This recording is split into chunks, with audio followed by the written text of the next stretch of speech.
Bab 2. Sebuah filosofi yang realistis. Dulu, saya sering kagum dan iri pada teman-teman yang punya kepribadian ceria, ekstrovert, dan rasanya hidupnya tidak ada masalah. Rasanya setiap bertemu mereka, senyum, canda, dan tawa selalu mengisi keseharian mereka. Ini sungguh kontras dengan penampakan saya yang selalu digambarkan terlalu serius. Jika berjalan saja, saya sering menundukkan kepala. Karenanya, dulu saya terkadang memikirkan bagaimana mengubah kepribadian saya.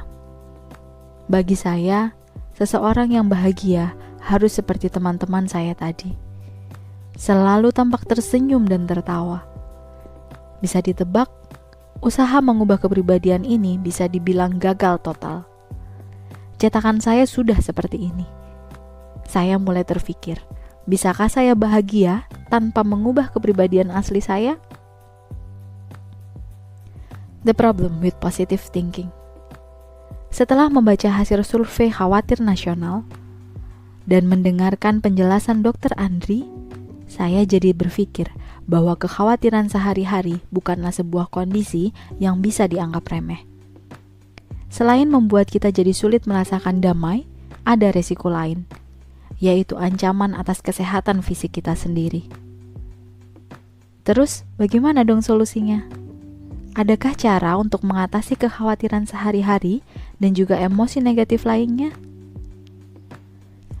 Saya dikenal memiliki karakter yang pesimis dan seringkali berpikiran negatif. Ketika berkumpul dengan teman-teman atau saudara, lalu ada yang mengusulkan ide untuk bersenang-senang, saya pasti mampu melihat semua kemungkinan buruk yang bisa terjadi dari sebuah ide tersebut. Yuk kita main ke tempat yang paling gaul saat ini, pikir saya. Males, nanti sudah capek ngantri dan gak dapat tempat. Yuk kita jalan keluar kota, pikir saya. Nanti macet, hanya akan capek di jalan jadinya. Yap, bisa terbayangkan betapa populernya saya di pertemanan.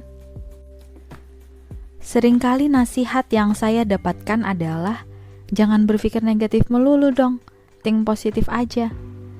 Pada umumnya pernyataan itu berarti sebaiknya saya hanya memikirkan kemungkinan yang terbaik saja.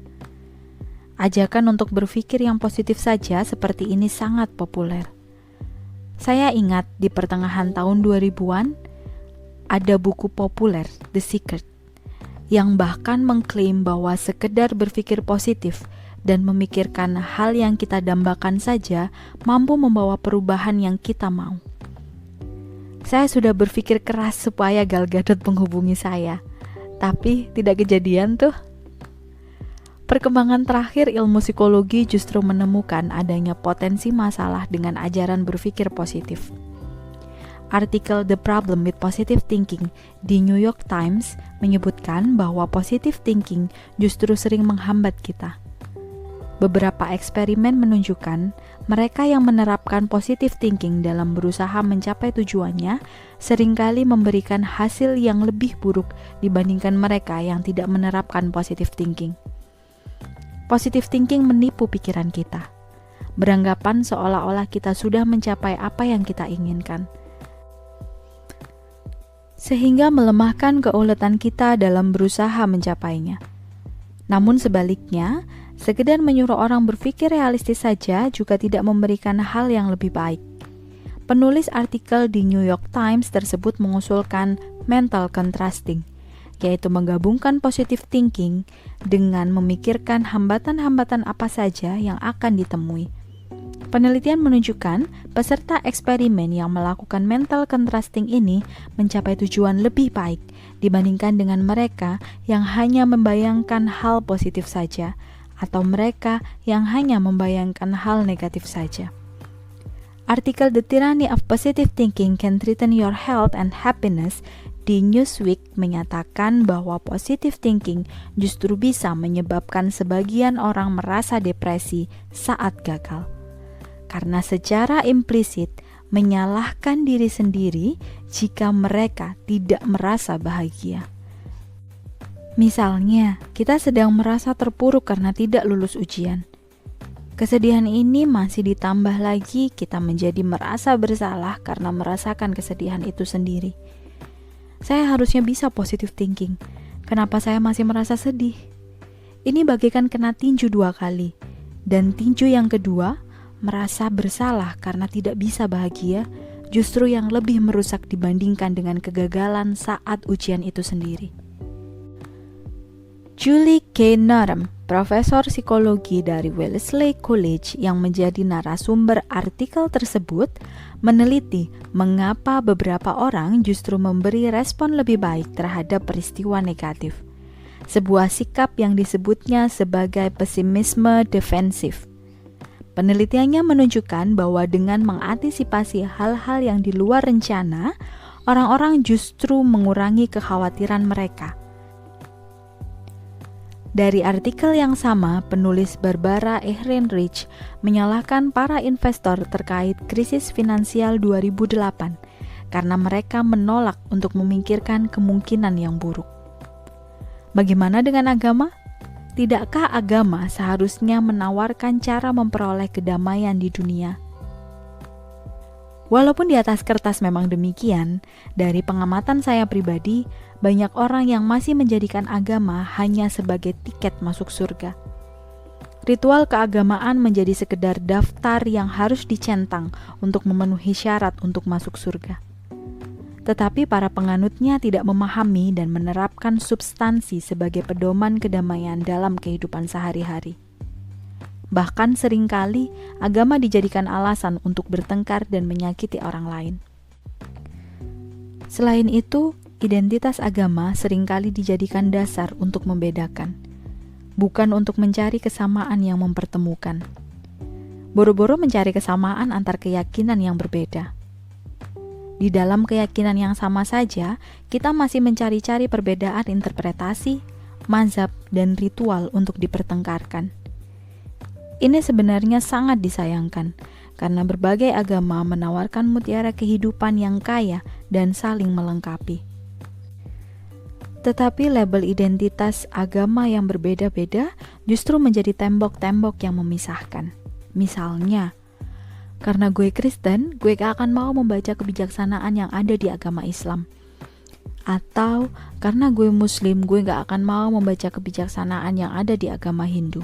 Dan seterusnya. Adakah ide alternatif yang bisa membantu kita merasa lebih tenang dan damai tanpa perlu terbentur dengan label dan politik identitas? Filosofi teras. Kira-kira 300 tahun sebelum Masehi atau sekitar 2300 tahun silam, seorang pedagang kaya dari Siprus, sebuah pulau di sebelah selatan Turki bernama Zeno, melakukan perjalanan dari Phoenicia ke Piraeus dengan kapal laut melintasi Laut Mediterania. Zeno membawa barang dagangan khas daerah Phoenicia, yaitu semacam pewarna tekstil berwarna ungu yang sangat mahal, yang sering dipakai untuk mewarnai jubah raja-raja. Pewarna ini dibuat dari ekstrak siput laut dan proses pembuatannya sangat melelahkan, karena ribuan siput laut ini harus dibuka dengan tangan hanya untuk mendapatkan beberapa gram ekstrak pewarna. Karenanya tidak heran barang ini sangat berharga dan mahal. Malang tak bisa ditolak. Kapal yang ditumpaki Zeno karam. Zeno tidak hanya kehilangan seluruh barang dagangannya yang teramat mahal, tetapi ia juga harus terdampar di Athena. Ini tentunya sebuah cobaan besar. Tidak hanya kehilangan harta benda, tetapi juga harus menjadi orang asing yang luntang-lantung di kota yang bukan rumahnya. Suatu hari di Athena, ia pergi mengunjungi sebuah toko buku dan menemukan sebuah buku filsafat yang menarik hatinya. Ia bertanya kepada si pemilik toko buku, di manakah ia bisa bertemu dengan filsuf-filsuf seperti penulis buku itu? Kebetulan saat itu melintaslah Krates, seorang filsuf aliran sinik, dan sang penjual buku menunjuk kepadanya. Zeno pun pergi mengikuti Krates untuk belajar filsafat darinya. Zeno kemudian belajar dari berbagai filsuf yang berbeda. Lalu, ia pun mulai mengajar filosofinya sendiri. Ia senang mengajar di sebuah teras berpilar, dalam bahasa Yunani disebut Stoa, yang terletak di sisi utara dari Agora di kota Athena. Sejak itu, para pengikutnya disebut kaum Stoa. Dalam proses penulisan buku ini, saya menemukan banyak orang yang sulit menyebutkan stoicisme. Karenanya, untuk memudahkan judul buku, saya menyebutnya filosofi teras. Terjemahan langsung dari kata Stoa. Dari Zeno, filsafat ini dilanjutkan dan dikembangkan oleh para filsuf lain, mulai dari Yunani sampai Kekaisaran Romawi. Beberapa dari mereka adalah Chrysippus dari Soli Yunani, yang dianggap sebagai pendiri kedua Stoicisme. Cato the Younger dari Roma, seorang politisi dan negarawan yang terkenal karena berani menentang Julius Caesar. Lucius Seneca dari Roma, seorang filsuf, negarawan, penulis drama. Musonius Rufus dari Roma yang mengajar filsafat di era Kaisar Nero. Epictetus dari Yunani yang terlahir sebagai budak, kemudian mendapat kebebasan dan tinggal di Roma. Dan Kaisar Marcus Aurelius yang dikenal sebagai salah satu dari 5 kaisar yang baik. Stoicisme kemudian meredup di awal abad keempat, ketika Kekaisaran Romawi mengadopsi agama Kristen sebagai agama resmi negara. Sekarang, di abad ke-21 di belahan dunia barat, filosofi ini mulai populer dengan buku-buku dan presentasi yang memperkenalkannya kembali ke publik. Seperti karya-karya dari William Irvine, Tim Ferriss, Ryan Holiday, dan Massimo Pigliucci. Bahkan sekarang ada acara tahunan mingguan Stoa, Stoic Week, pada sekitar bulan Oktober sampai November, di mana para peminat stoicisme ini dari seluruh dunia bisa bersama-sama melakukan refleksi dan mempraktikkan filosofi ini selama seminggu dengan panduan secara daring. Saat mempelajari stoicisme, saya menemukan filosofi ini jauh dari mengawang-awang, atau lebih dari sekedar konsep yang abstrak dan intelek. Stoicisme bersifat sangat praktikal dan bisa diterapkan sehari-hari. Saya pribadi menemukan alternatif laku hidup, meminjam terjemahan dari Romo Asetyo Wibowo untuk Way of Life, yang lebih baik dari ajaran positive thinking. Contoh sederhana bagaimana stoicisme telah mengubah karakter saya adalah sebagai berikut. Dulu saya bisa berubah menjadi orang yang sangat pemarah jika terjebak di dalam kemacetan. Saya bisa sangat merasa stres, mengalami peningkatan detak jantung dan sangat emosional di balik kemudi. Bahkan saat saya hanya menjadi penumpang dan tidak perlu mengemudi apapun, saya masih mengalami kemarahan itu. Jika berada di tengah kemacetan, saya merasa stuck, terjebak frustasi, dan hal ini membuat saya murka. Perilaku saya sudah sampai mengganggu keluarga. Setelah menemukan dan belajar mempraktikkan stoicisme, saya berubah drastis. Kemacetan sudah tidak membuat saya emosional lagi. Efek dari stoicisme di hidup saya tidak hanya terbatas di situasi jalan raya. Stoicisme membantu saya dalam menjalani hidup sehari-hari dengan lebih tentram dan tidak mudah terganggu oleh hal-hal negatif, kesialan, tekanan pekerjaan, sampai ke perilaku orang yang menyebalkan di sekitar kita. Karena saya telah merasakan manfaat mempraktikkan stoicisme, saya ingin berbagi kepada orang lain melalui buku ini. Siapa tahu filosofi teras ini bisa membantu orang-orang lain seperti saya, minimal memulai ketertarikan untuk mempelajarinya lebih dalam. Satu hal yang saya temui saat mempelajari stoicisme adalah betapa banyak prinsip-prinsipnya yang serupa dengan yang diajarkan berbagai agama, orang tua, oleh nasihat kakek nenek, sampai budaya asli Indonesia. Saat membaca buku ini, kamu mungkin akan berpikir, loh, ini sama dengan ajaran agama saya. Atau, ini kayak kata-kata orang zaman dulu ya. Atau, ini seperti quote toko besar itu. Atau mungkin kamu kenal langsung dengan orang yang sudah mempraktikkan prinsip-prinsip filosofi ini walaupun ia belum pernah membaca tentang stoicisme. Bagi saya, ini menunjukkan kebijaksanaan universal yang terkandung di dalamnya. Selain itu, karena ini adalah sebuah aliran filsafat dan bukan agama atau kepercayaan, semoga tidak menjadi tembok dan benturan-benturan yang umum timbul seperti ide-ide berlabel agama. Saya merasa kelebihan stoicisme adalah sifatnya yang kompatibel dan komplementer dengan berbagai kepercayaan. Stoicisme juga tidak bersifat dogmatis, karena ia bukan agama yang memiliki aturan mutlak yang tidak boleh dilanggar, atau ada ancaman masuk neraka jika tidak dilakukan. Sebagai filosofi, ia terbuka untuk diperdebatkan dan diadaptasi menurut kebutuhan masing-masing. Buku ini lebih memusatkan pada prinsip-prinsip dasar filosofi teras yang bisa membantu kita mempelajari, menjalani hidup, dan ketidakpastiannya. Pada akhirnya, stoicisme lebih mementingkan praktik nyata dan manfaatnya di dalam hidup ketimbang memberikan dogma dan teks. Apa tujuan utama dari filosofi teras? Mari kita mulai dari apa yang bukan merupakan tujuan stoicisme. Stoicisme tidak dimaksudkan sebagai cara cepat mendapatkan hal-hal yang bersifat eksternal, seperti sukses, jodoh, disayang bos dan istri, mendapatkan ide bisnis startup yang gampang memperoleh investasi jutaan dolar, atau anak-anak yang jenius. Ini membedakannya dari banyak ajaran self-help populer masa kini.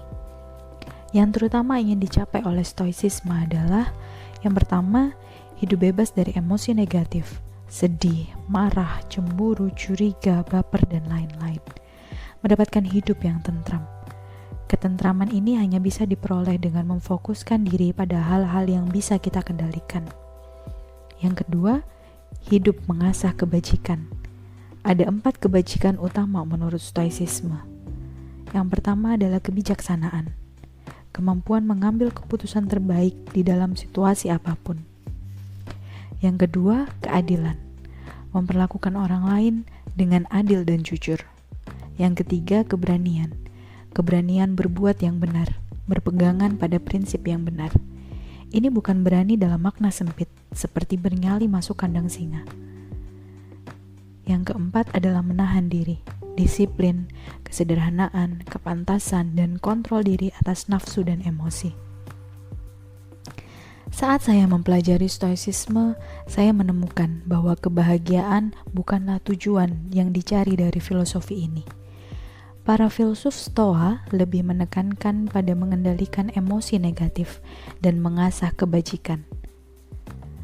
Virtu dalam bahasa Inggris diambil dari bahasa Latin, yaitu virtus, dan kata ini sendiri diambil dari bahasa Yunani, arete. Dalam proses penerjemahan berlapis ini, tentu ada makna yang hilang, dan penting untuk kita mengetahui apa makna asli dari kata arete. Dalam bukunya Stoic and the Art of Happiness, Donald Robertson menerangkan bahwa arete bermakna menjalankan sifat dan esensi dasar kita dengan sebaik mungkin dengan cara yang sehat dan terpuji. Atau kalau saya mencoba menggunakan kata-kata saya sendiri, hidup sebaik-baiknya sesuai dengan peruntukan kita. Mungkin lebih jelas jika kita melihat contoh penggunaan arete dalam penggunaan bahasa Yunani aslinya. Seorang kuda yang kuat, tangguh, dan bisa berlari kencang bisa disebut memiliki arete. Ini artinya, si kuda yang kuat dan berlari kencang ini sudah sebaik-baiknya menghidupkan sifat dan esensinya sebagai kuda. Filosofi teras percaya bahwa hidup dengan arete atau virtu atau kebajikan ini yang harus dikejar oleh kita semua. Bersama-sama dengan kemampuan mengendalikan emosi negatif, maka hidup yang tentram, damai, dan tangguh akan hadir sebagai konsekuensi. Namun, untuk mencapai arete, kita harus terlebih dahulu mengetahui apa sebenarnya esensi dan peruntukan kita sebagai manusia. Ini yang akan dibahas di bab berikut. Salah satu alasan mengapa saya menyukai filosofi ini adalah karena siapapun bisa ikut mempraktikkan tanpa harus bergantung pada atribut-atribut seperti kekayaan, prestasi akademik, intelijensi bawaan, warna kulit, suku, karir, atau profesi. Ini yang menjadikan Stoicisme sebagai filosofi yang bersifat inklusif atau merangkul semua. Harta benda, popularitas, gelar akademis yang melebihi panjang nama, hal-hal tersebut bukan definisi sukses dan juga bukan bukti bahwa seseorang mempraktikkan Stoicisme. Ini tampak nyata. Latar belakang para filsuf Stoa yang beragam, mulai dari politisi, kaisar, pedagang, sampai mantan budak. Seorang praktisi Stoa harus merasakan sukacita yang terdalam, karena ia mampu menemukan kebahagiaannya sendiri. Ia tak menginginkan sukacita lain selain yang datang dari dalam. Seneca, Unhappy Life. Tujuan mengendalikan emosi negatif sangat relevan dengan kehidupan sekarang yang penuh ketidakpastian. Setelah membaca hasil survei khawatir nasional, rasanya pemikiran judul ini tetap relevan, bahkan sesudah lewat lebih dari 2000 tahun. Di dalam artikel Why Stoicism Matters Today, Kerr Anderson menyebutkan beberapa alasan mengapa Stoicisme tetap relevan di masa kini. Yang pertama, Stoicisme ditulis untuk menghadapi masa sulit. Stoicisme lahir di era penuh peperangan dan krisis di Yunani. Filsafat ini tidak menjanjikan materi ataupun damai di akhirat, tetapi damai dan tentram yang kokoh di kehidupan sekarang. Damai dan tentram ini kokoh karena berakar dari dalam diri kita, bukan pada hal-hal eksternal yang bisa berubah, hancur, atau direnggut dari kita.